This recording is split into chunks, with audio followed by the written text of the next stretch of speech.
Is that going to be in your favour? Well, it was a regional event before, which has turned to a total international national event now. We've done it quite often, and I've done the event locally, Western Province Championship, and I've won it quite a few times. But like this year, I think they're using a lot of the roads that we used a few years ago on the Engine Rally. Once again, you two guys. One by one, the cars leave the starting ramp at the N1 City Complex en route to Stage 1 at the Killarney Racetrack. Being an all-tar stage, the cars are donned with slick racing tyres and the navigator becomes ballast as the drivers push themselves and the cars to their limits. Jan Habich and Douglas Judd failed to produce the expected spark from the new Golf in Natal. The crew spent the entire event shaking the car down and sorting out problems. On the second of their 4 laps, Jan Habich over-revved the Golf and the VW motor let go in a big way, spewing oil and coolant through the side of the engine block. The Stanbrick Volkswagen effectively hands in its notice, having barely started the event. The cars start the stage in 1-minute intervals, and on his second lap, Hannes finds Brady Dabner starting the stage right on his tail. Both drivers would have been told of the Golf's demise, so will be watching their rev counters, intent on preserving their own motors.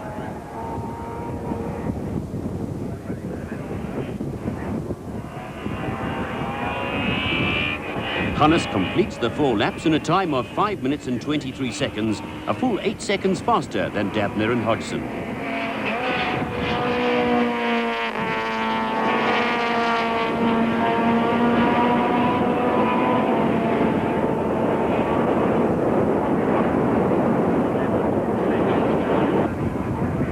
Serge and Vito enter the stage, aware of the Golf's drama and the time set by the Bank van Nissen. With many years of track racing experience under his belt, Serge powers the Toyota dealer team Conquest through the stage in a winning time of 5 minutes and 19 seconds. As the cars enter stage 2, a tar and dirt stage at the Wingfield base in Goodwood, Hannes and Pierre find themselves leading the field. Behind them, a very determined Brady Dabner seems set to give Hannes a full run for his money. The 2 Bankfin cars prepare for a fight for second place as Serge and Vito, already 5 seconds ahead on the scoreboard after stage 1, enter the stage and add another 3 seconds to their lead.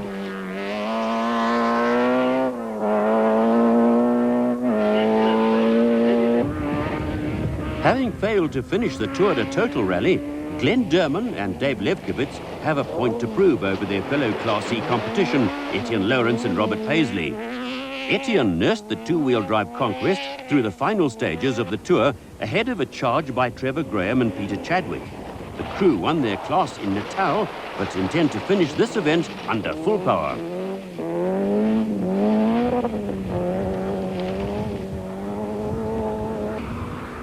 Having won Class B in Natal, Paola Piazzamusso and Cindy Harding have started this event as odds-on favourites for their class in the turbo-powered Uno.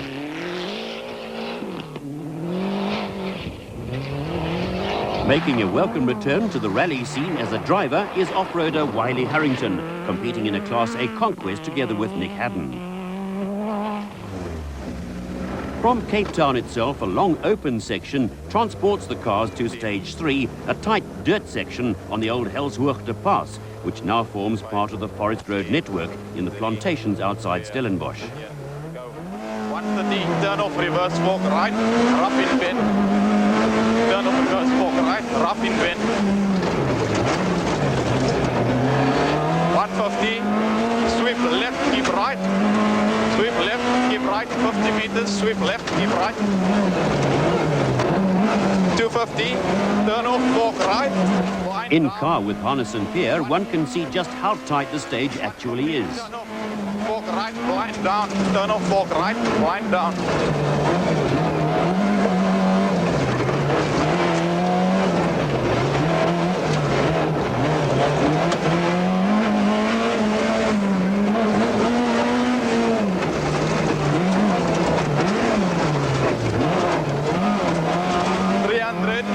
The route schedule warns the crews of the steep drop-offs that spell disaster for any car that leaves the road.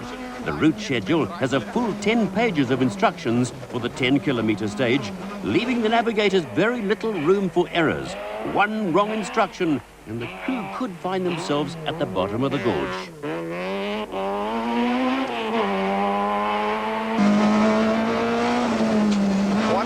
T90 right. Into caution, 100 reverse fork left. Big drop, soft and sandy.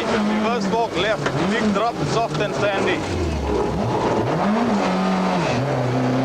300, tight 90 right, very narrow with drops on both sides. 200, tight 90 right, very narrow with drops on both sides. 100.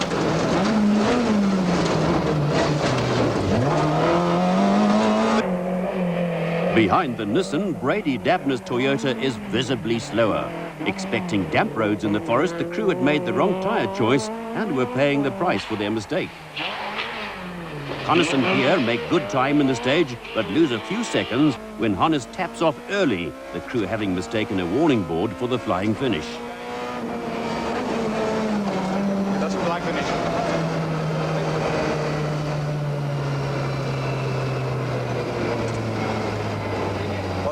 Was daar vlag op die, was daar vlag op die eerste bord?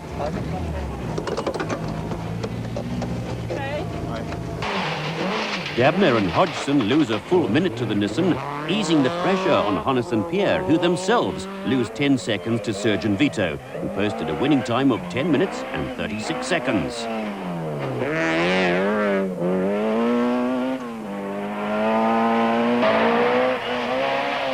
This stretches their lead to 19 seconds after 3 stages.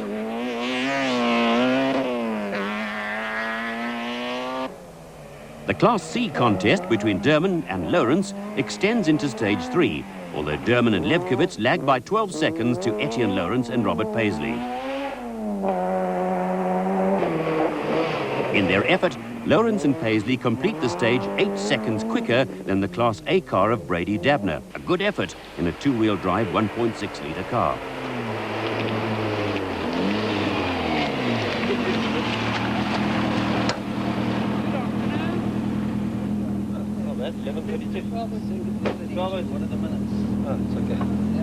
The scoreboard at the end of the stage tells the story, giving both Serge and Etienne a good lead in their respective classes. At the service area after stage 3, Hannes and Pierre prepare the Nissan for stage 4, determined to take Serge on and retrieve some of the time lost to the Toyota. The Bankman Toyota swapped the hard rubber for something softer before entering stage 4. The crews prepare the cars for the twilight stages. A long 70-kilometre open section separates stages 4 and 5. A mistake in stage 4 cost Surgeon Vito nearly half a minute, giving Hannes and Pierre a slim 3-second lead overall, with just 2 stages before the break. Back in the stages, the rally continues with the Class B leaders Paola Piazzamusso and Cindy Harding in the Uno Turbo. The Natal team of Trevor Graham and Peter Chadwick started the rally well, but were soon to retire the Conquest without ever joining the Class C fray. The Harrington Class A Conquest was scoring consistent times, moving slowly into the top 10 as others dropped out. Johan Clements and Brian Duncan also in a Class A two-wheel drive Toyota Conquest.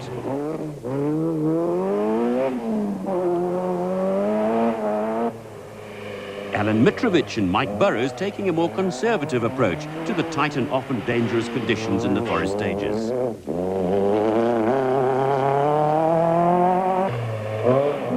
Brian Martin and Barry White in the only Class B Toyota among a pack of Volkswagen Golfs and the BMW of Schumann and Dahl. Berto Morstedt and Mike Connolly going extremely well in their Class D Golf, their efforts having promoted them into the top 10 overall. Their closest competition was coming from Pierre Goossen and Ozzy de Jong, already a minute and a half behind the class leaders. 70 kilometers away, over the Hottentots Holland, the leaders had completed stage 5, the Conquest now back in the lead by 17 seconds. The Ellsworth, the pass had taken its toll. While many just damaged their vehicles in the stage, those that did leave the road found themselves alone and a long way from help.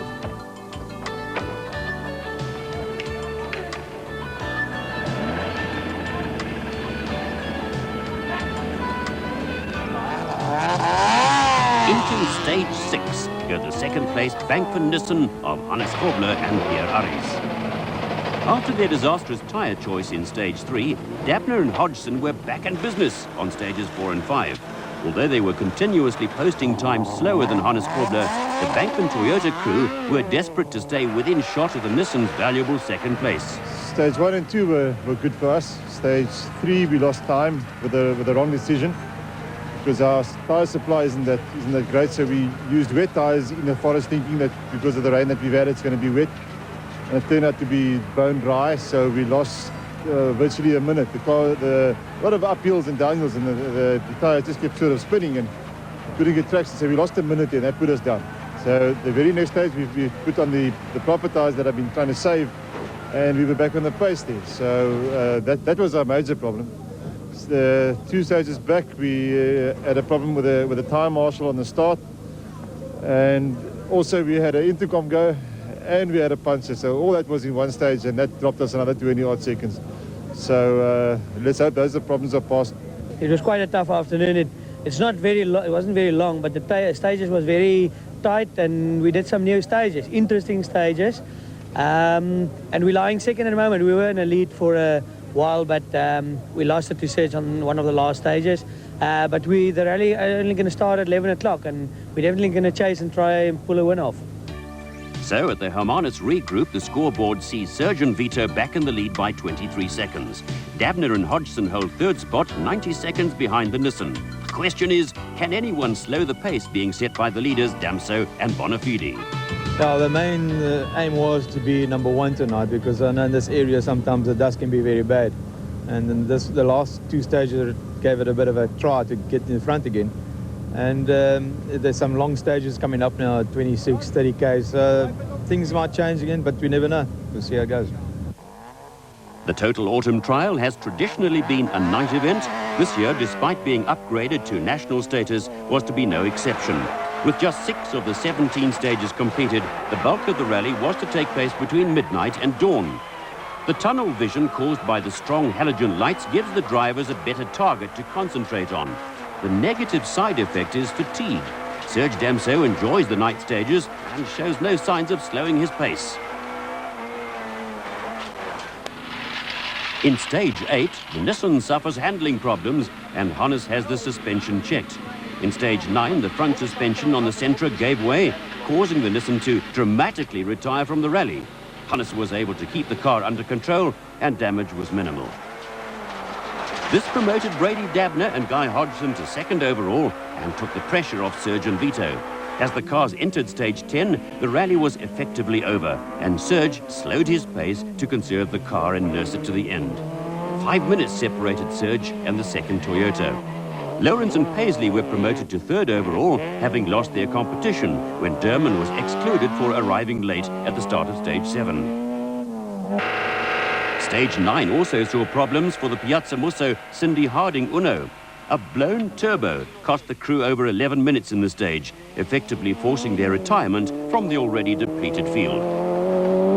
Dawn brought the spectators and surviving cars together at a river crossing on stage 15. Serge provided some entertainment as he powered the Conquest through the water splash. Dabner and Hodgson had survived the worst of the autumn trial and were obviously content to keep their pace slow in an effort to finish in a safe second place behind Serge and Vito. Etienne Lawrence and Robert Paisley had fought off problems during the night to survive into day 2 and keep their third position overall. This also kept Toyota in the top 3 places on the scoreboard. Berto Mostert and Mike Connolly currently 4th overall. Their Class D Golf was just over 2 minutes behind the Lawrence Toyota, and they had pulled 7 minutes on the 5th place car. Class B was being fought out between Martin and White in the Toyota and Jacobus Skuman and Carl Dahl in the BMW. Only 3 seconds separate the 2 cars. Fifth overall and second in Class D, the Golf of Barry Grobbelaar and Francois Pretorius.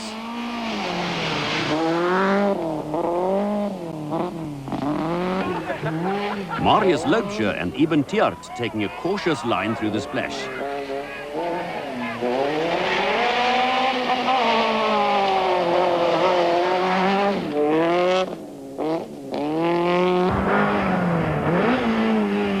Johan Clemens and Brian Duncan, the third Class A car on the road and currently 11th overall.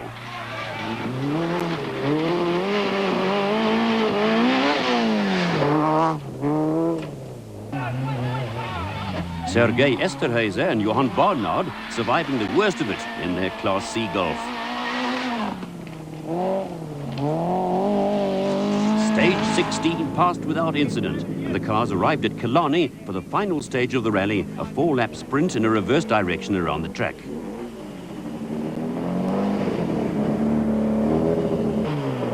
Serge knows as he starts the stage that his trust must now be in the car.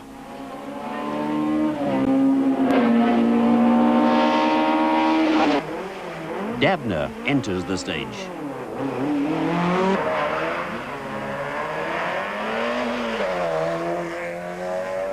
The Conquest sounds and performs as if this was the first stage of the event. The motor not missing a beat as Serge pushes the car to its limit.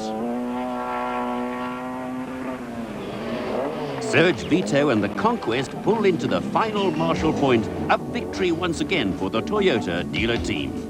Serge, another win. Congratulations. But also, more importantly, probably another 25 points towards your championship. Yes, the points is always welcome to the championship scene. We always have a good start, so just hope we can keep it going until after the Castrol. But actually very sorry about Hannes falling out, and it's bad luck to him, but that's the way the rallying goes about. Serge, I think what's also must be very pleasing for you as a Toyota driver is to see Toyotas lined up here 1, 2, and 3. I'm sure Toyota must be very happy seeing first, second, and third.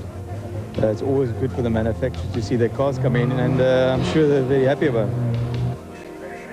The final results and a solid effort by the first 3 teams. A great rally for Mostert and Connolly, keeping 4th overall and winning Class D unchallenged. Loubser and Tiart took Class B in the BMW by just 7 seconds.